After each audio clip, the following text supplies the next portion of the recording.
Hello twelfth class, welcome back on साया commerce classes. Twelfth students, मैं आपके सामने फिर हाजिर हूँ इकोनॉमिक्स की एक और नई वीडियो के साथ। इकोनॉमिक्स में हमने डिस्कस किया था chapter number 3 production and cost में प्रोडक्शन टॉपिक को। सो स्टूडेंट, प्रोडक्शन टॉपिक आपको अच्छे से समझ आ गया होगा। प्रोडक्शन के बाद आगे बढ़ते हैं हम कॉस्ट पे।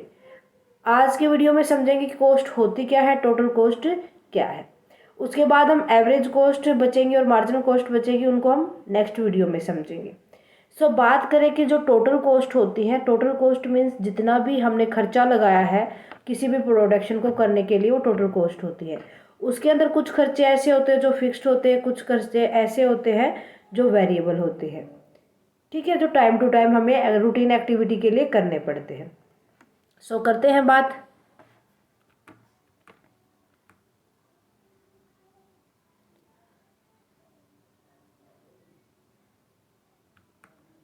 ओके, सो उससे पहले हम बात करते हैं कि इकोनॉमिक कॉस्ट क्या होती है। इकोनॉमिक कॉस्ट, जो पूरी इकोनॉमी के अंदर हमने कुछ खर्चा किया है, मीन्स जितनी भी एक्सप्लिसिट कॉस्ट थी हमारी, जितनी भी इम्प्लिसिट कॉस्ट थी, उनका टोटल क्या होगा, हमारा इकोनॉमिक कॉस्ट। अब हम बात करें कि एक्सप्लिसिट कॉस्ट कौन से होते हैं, इम्प्लिसिट कॉस्ट कौन से होती है।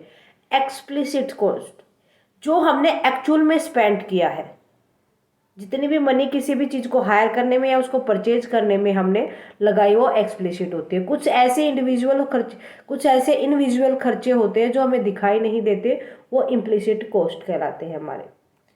सो एक्सप्लिसिट कॉस्ट की बात करें, the actual money spend by a firm on the purchase और hiring of factory input of for production is referred to as the explicit cost.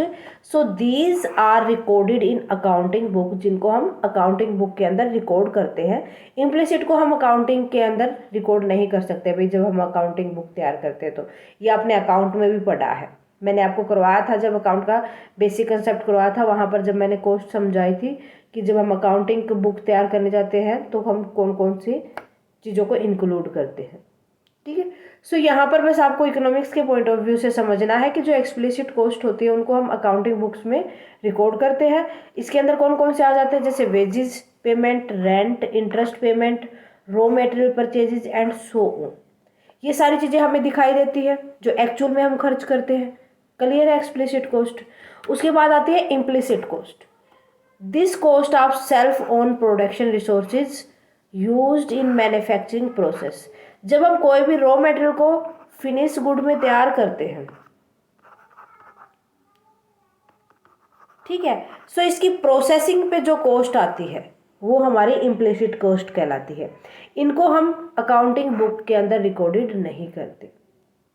और the estimate value of input supplied by the owner, इसको हम क्या भी कह सकते हैं कि जो इम्प्लिसिट कॉस्ट है वो क्या होती है, एस्टिमेटेड वैल्यू होती है कि हमने इतना किसकी एस्टिमेटेड वैल्यू भाई, इनपुट की, कि हमने इतना इनपुट लगाया है या ओनर ने सप्लाई किया है।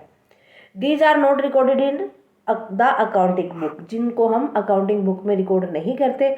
सो ये दोनों जो खर्चे होते हैं जो एक्चुअल में किए जाते हैं और जो प्रोसेसिंग पे लाया जाता है, ये हमारी इकोनॉमिक कॉस्ट कहलाती है। Got it. उसके बाद आता है normal profit. This is the bare minimum needed to keep the producer in business.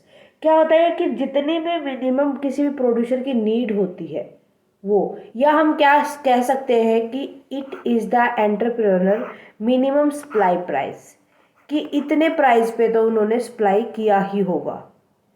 जो नॉर्मल प्रॉफिट है उसको हम कह सकते हैं कि एंटरप्रेन्योर वेजेस भी होते हैं, ये कि इतना खर्चा किया है उन्होंने, लगाया है, इस पे जो हमें मिलता है, जो बिजनेस को मिलता है, वो नॉर्मल प्रॉफिट कहलाता है।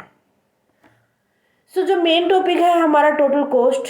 टोटल कॉस्ट की अगर हम बात करें कि जो total amount of money spend by A company on producing a given quantity of A commodity, कि भाई कोई भी कॉमोडिटी जो हमने प्रोड्यूस की है उसके ऊपर जितनी भी टोटल हमने अमाउंट स्पेंड की है वो हमारी टोटल कॉस्ट कहलाती है। चाहे तो वो टोटल जो हमने कॉस्ट किए चाहे वो फिक्स्ड भी होंगे उसके अंदर कुछ, और कुछ वेरिएबल भी होंगे। फिक्स्ड जो हमें कॉस्ट करनी ही पड़ती है, जैसे हमने लैंड ले रखी है किराए पे तो उसके लिए रेंट पेमेंट करना, बिल्डिंग के लिए पेमेंट करना, कोई भी कैपिटल है हमारे पास तो उसके ऊपर इंटरेस्ट पेमेंट करना, लाइसेंस फीस देना, तो ये तो फिक्स चार्ज होते हैं। कुछ क्या होते हैं वेरिएबल, जो हमने रॉ मटेरियल खरीदा है, प्रोसेसिंग के टाइम पर हमने जो जो खर्चे किए या कोई भी एक्टिविटी ऑपरेट करनी थी उस टाइम पर हमने खर्चे किए, ये सारी हमारी टोटल कॉस्ट होती है। Sum of total cost, total cost क्या होती है? Sum of total fixed and variable cost. जैसे देखो फिक्स्ड एंड वेरिएबल कॉस्ट है, मतलब इतनी तो हमने वेरिएबल कॉस्ट की थी, इतनी फिक्स्ड थी, तो इन दोनों का सम क्या होगा हमारे पास? Total cost. ठीक है, so total fixed cost it is also known as a supplementary cost. इसको हम क्या भी बोलते हैं कि सप्लीमेंट्री कॉस्ट होती है, जो कंपल्सरी होती है, जरूरी होती है। It is the total cost incurred by the producer for the use of fixed input. जो टोटल कॉस्ट होती है वो प्रोड्यूसर के द्वारा जब इनकर्ड की जाती है जब उसके इनपुट फिक्स्ड हो, जैसे लैंड, बिल्डिंग, कैपिटल। ठीक है, for example rent for land and building, interest on capital, license fees या सो ऑन, इस तरीके के जो खर्चे होते हैं। ठीक है, सो इसके बाद हम बात करते हैं फिक्स्ड एंड वेरिएबल कॉस्ट कि टोटल कॉस्ट हम निकालेंगे कैसे। टोटल कॉस्ट कैसे फाइंड आउट करते हैं वो देखो, टोटल कॉस्ट 2 बार लिख दिया भाई। टोटल कॉस्ट हम निकालते हैं जितनी भी टोटल हमारे फिक्स्ड कॉस्ट हैं प्लस में जितनी भी टोटल वेरिएबल कॉस्ट है उनका सम होता है, या हम कह सकते हैं टीसी इज इक्वल टू जितनी भी हमारे पास क्वांटिटी हमने बनाई है उनको एवरेज कॉस्ट के साथ मल्टीप्लाई कर दो। ये क्या हो जाएगा? क्वांटिटी प्रोड्यूस की थी जितनी हमने, उनकी के ऊपर एवरेज कॉस्ट कितनी आई थी, कि लगभग आपने एस्टिमेट लगा के देखो कि लगभग आपने उसके ऊपर कितना खर्चा किया है। ठीक है, सो हमने अगर फिक्स्ड कॉस्ट निकालनी है तो हम क्या करेंगे? फिक्स्ड कॉस्ट निकालने के लिए टोटल कॉस्ट में से टोटल वेरिएबल कॉस्ट को हम माइनस कर देंगे, या हमारे पास इसका फॉर्मूला हो जाएगा फिक्स्ड कॉस्ट निकालने का, total average fixed cost into में जितनी क्वांटिटी बनी है। ठीक है, ये फॉर्मूले भी आपको याद करने हैं भाई। Got it? सो अब हम बात करते हैं feature of total fixed cost. क्या क्या फीचर होते हैं? It remain constant at all output level, कि जो फिक्स्ड कॉस्ट होती है वो हर एक लेवल पे कॉन्स्टेंट होती है, इतनी तो आती ही है।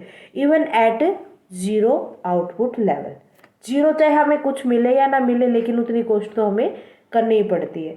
क्या आप इलेक्ट्रिसिटी चार्ज नहीं दोगे? क्या आप रेंट पे नहीं करोगे? क्या कोई भी बिजनेस स्टार्ट करते हो तो उसके लिए लाइसेंस फीस नहीं दोगे? तो ये तो फिक्स्ड ही रहती है भाई, चाहे आपको कोई बेनिफिट या कोई भी आउटपुट मिले या ना मिले। It is not zero as a result the total fixed cost curve is parallel to the X axis. जो टोटल फिक्स्ड करो होता है ये हमारा एक्स एक्सिस के पैरेलल होता है। Total cost at zero output level equal total fixed cost, कि आपने टोटल जो कॉस्ट है वो जीरो पे वहाँ पर भी किसके इक्वल होगा? फिक्स्ड कॉस्ट के इक्वल होगा। ठीक है, मान लो कि आपने फिक्स्ड कॉस्ट दी है उस पर आउटपुट जीरो है, फिर भी किसके लिए यहाँ पर टीसी किसके इक्वल होगा? Total fixed cost. ठीक है, जीरो नहीं कह सकते आप। सो टोटल वेरिएबल कॉस्ट हो जाएंगे हमारे पास cost that varied with the amount of output produce, कि जितने भी हमने प्रोडक्शन किया है उसके अकॉर्डिंग जो हमारी बढ़ती जाती है, वेरी करके चलती है कॉस्ट, वो हमारी वेरिएबल कॉस्ट कहलाती है। सो हम यहाँ पर कह सकते हैं अगर हमारा प्रोडक्शन लेवल जीरो है तो वेरिएबल कॉस्ट जीरो ही आएंगे, हम खर्चे लगाने बंद कर देंगे।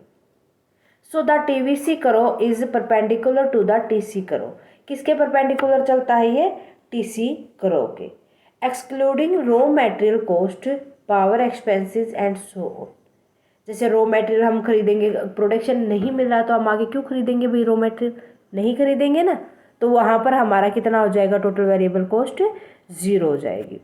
सो हम टोटल वेरिएबल कॉस्ट कैसे निकालेंगे? टोटल कॉस्ट में से माइनस कर देंगे टोटल फिक्स्ड कॉस्ट को, या हम कह सकते हैं कि T V C is equal to average variable cost into में क्वान्टिटी। यहाँ पर अगर हमारी आउटपुट लेवल 0 होगा तो टोटल वेरिएबल कॉस्ट 0 होगी। गॉट इट, समझ आ गया। फीचर्स देखते हैं क्या है। When the output is 0 it is 0। Output अगर कुछ नहीं मिलेगा तो हम क्यों करेंगे भाई एक्स्ट्रा खर्चे।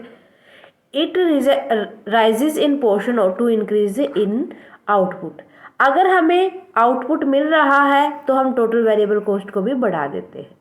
Initially TVC grown at diminishing rate due to the increasing return, but later it grow at the increasing rate due to the diminishing returns।